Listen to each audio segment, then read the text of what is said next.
Jens Jimenez from the Policy and Regulatory team at the Institution of Occupational Safety and Health. Welcome to Module 5 of this program, Reopening Your Workplace. Many workers have experienced a prolonged period of workplace closures, furlough, or unemployment. Returning to the workplace requires much thought, planning, and preparation. The steps in this module will help support you through a safe and healthy return to work.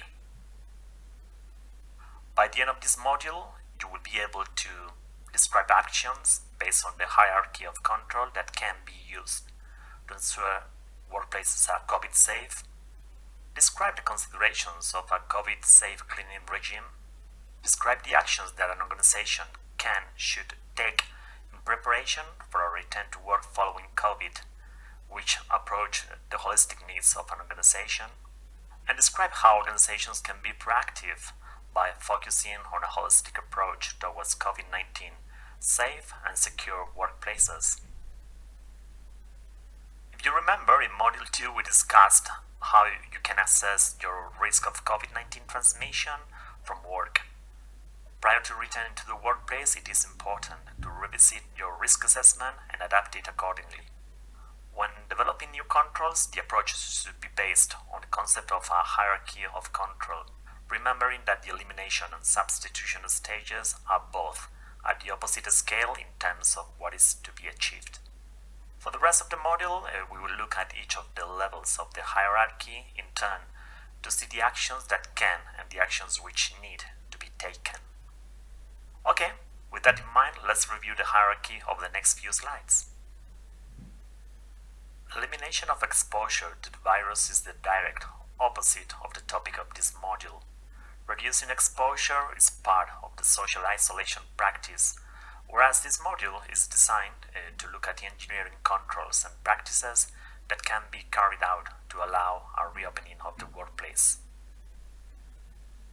In the context of reopening premises after COVID-19, engineering controls refers to the systems and structures required to reduce physical contact between workers and between workers and customers or third parties. Control strategies involve that workstations and working patterns should be set up and administered in such a way that allows for the required social distancing policy to be adhered to. When it comes to ventilation aspects, a review of ventilation arrangements within the workplace will be needed. You might need to note that existing air condition adequately filter potentially infected aerosols, such as water droplets in air, from one workstation to another. You could potentially consider getting professional advice from heating, ventilating, and air conditioning engineers on how your system is designed, as it might be better to turn it off if there's the potential to spread the virus throughout the building. Ventilation is a good control if it removes infected air to a place where it can do no harm. Providing extra ventilation to achieve this is a positive move. You can find more detailed recommendations and up-to-date WHO ventilation guidelines here. When it comes to control measures in open plan and communal areas, the adoption of measures in your working environment may involve compartmentalizing open plan areas, including removing desks and chairs. You may also consider implementing one-way systems or traffic light systems in some circumstances. It is important to reiterate the need to revisit and revise control measures and to ensure current practices are in line with current governmental policies and guidelines prior to reoccupying workplaces. Be aware of the policies that are practiced in your own country and stay up to date with governmental guidelines and policy-related developments. Typically, administrative controls are instructions given to people which directs the way in which they are expected to behave. In the case of the administrative controls to reduce or minimize the spread of COVID-19, one or a combination of these tools will deliver maximum effectiveness. Some representative examples of these controls include educating and training staff in the social distancing measures that have been put in place in their workplace to protect them. This control works closely together with communication and ensuring that any changes or new expectations are communicated regularly. The staff, including management and workers alike, should also be trained in the challenge mindset. So, if they see others not following the administrative rules, they feel empowered to challenge the behavior and raise concerns. Making sure that there is adequate safety signage and distance marking throughout the workplace, including external areas where people might have to queue. Pictorial symbol signs will reinforce the messaging and ensure that training and awareness stays fresh in the mind.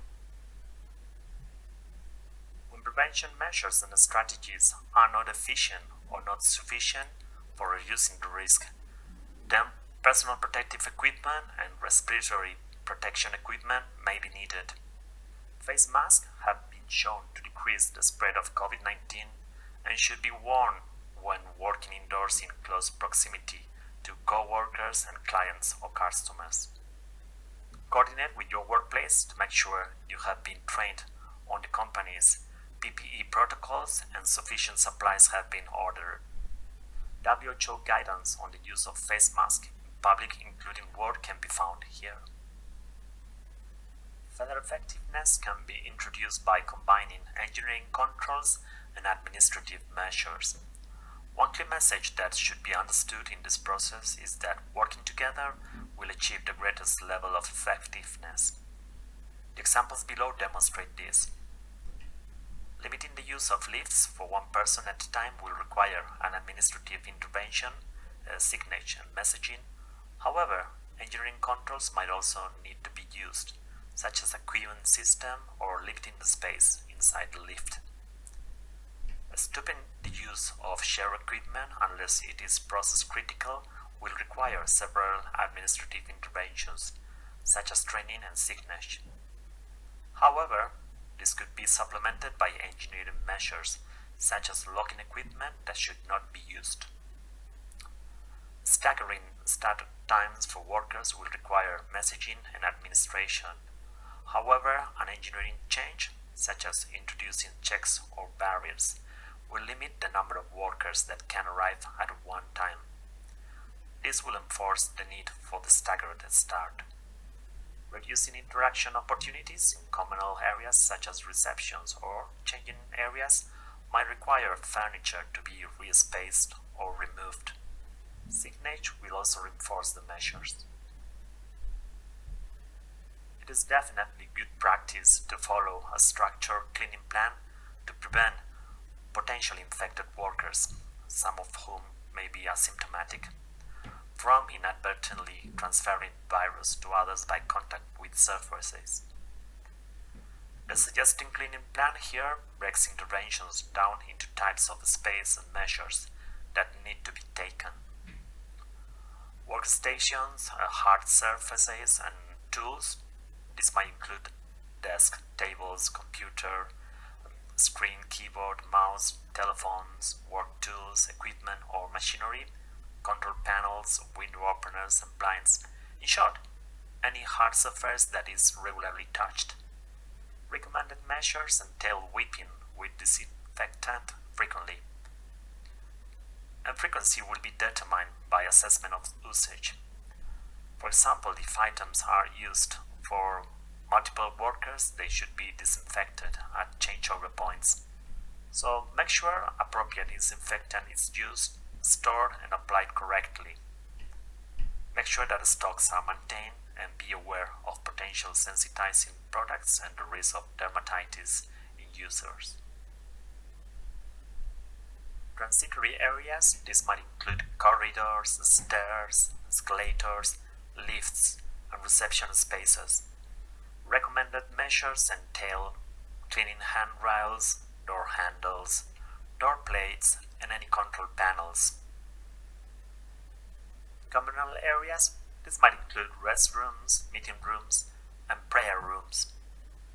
Cleaning measures include wiping tables, door handles, chair arms, cruet, vending machine control panels, trays, and meeting equipment within disinfectant. Also remember that with canteens, standard food hygiene and handling rules continue to apply. Shared areas might include small businesses who share offices, buildings, or conference facilities where spaces or rooms are shared by several users. Coordination strategies through a collective agreement will need to be put in place, which details the preventative measures to be carried out, including when and by whom. This will require a cohesive effort, maintain vigilance, and where responsibilities are spread among multiple users, a rigorous method of monitoring.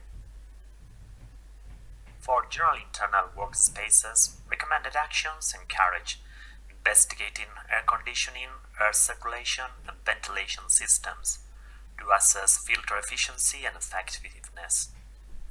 It may be necessary to change or improve filters or to close down systems altogether where they might pose a risk of recirculating infected air.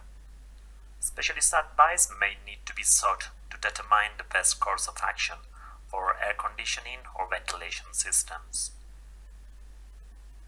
And in relation to work equipment, this might include machinery, such as industrial equipment, hand tools, and even fleet vehicles. And special attention will have to be paid on any surfaces which might have been touched by another user, will need to be disinfected before use, including all buttons, switches, and handles. The COVID-19 pandemic has clearly turned the spotlight on the too often invisible workforce by resonating the message that those staff employed on cleaning and tidying business premises should be safeguarded. Cleaning staff are at the forefront of the battle against the pandemic, and their skills are essential in safeguarding the rest of us. It is vital, therefore, that they are protected. As well as providing the clothes and disinfectant to safeguard the workplace, they should also be provided with full PPE and training in how and when it should be used. The risk to cleaning staff also goes above and beyond contamination from the virus, so make sure they are provided with appropriate disinfectant. Ensure that these substances are used, stored, and applied correctly. And make sure that the stocks are maintained, and be aware of potentially sensitizing products and the risk of dermatitis in users. Preparing the working space for the return to work is just one small part of the considerations that need to be made as workplaces reopen. Returning to workplaces in the shadow of COVID-19's new normal may require a period of settling in as workers adjust to this new way of working. And this can only be achieved through joint efforts and a holistic organizational approach. Initial considerations need to include seeking out support with parental and other caring responsibilities, seeking out support if you have suffered impairment in the pandemic, or preparing your physical work environment and request an ergonomic assessment if necessary. For managers, it is important that support is deliberate where it is required, and this will of course require a level of administration. You should consider adapting or extending a return to work policy. This will need to take into account individuals who have been furloughed, recently unemployed, or are working from home for an extended period of time. Measures for workers who have been bereaved, placed into a position of care or responsibility, or who have been suffering because of enforced isolation. Flexibility is an essential part of the return to work plan, and it should account for the many different individual circumstances. Risk assessments should be conducted, and this module has already addressed some of the new considerations. However, mental health and psychosocial considerations, and also required support, should also form part of the risk assessment process. And finally, barriers for the return to work also need to be addressed, both physical and psychological. Remember, when engineering a way to make an office COVID-19 safe, you may also be developing new obstacles or challenges.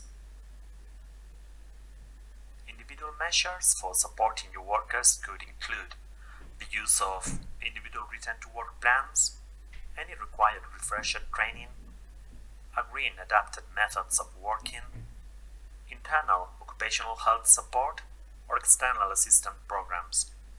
For managers, don't forget to engage a cross-disciplinary team who can put input and support the return to work strategy. So, consider individuals such as senior management team, line managers, occupational safety and health and occupational health professionals, human resources professionals and/or occupational psychologists, labor or union representatives and employer representatives where existent, or medical practitioners or advisors, and so on. There is no clear idea of when the COVID-19 crisis will end. However, since the early lockdown period, it is clear that for the economic and financial stability of organizations across the world, they need to safely return to work in some shape or form. Many workplaces around the world have started to reopen their doors and adapt to this new situation. It is therefore crucial that this is done in a planned and gradual manner. Well, to summarize, to ensure a safe return to work, revisit risk assessment for working spaces using the engineering, administration, and personal protective equipment levels of the hierarchy of control. Enforce a suitable cleaning regime in high contact areas. Ensure that administrative support is in place to support the return to work process, and recognize that things will be different for everyone when workplaces reopen and take the steps to support that change.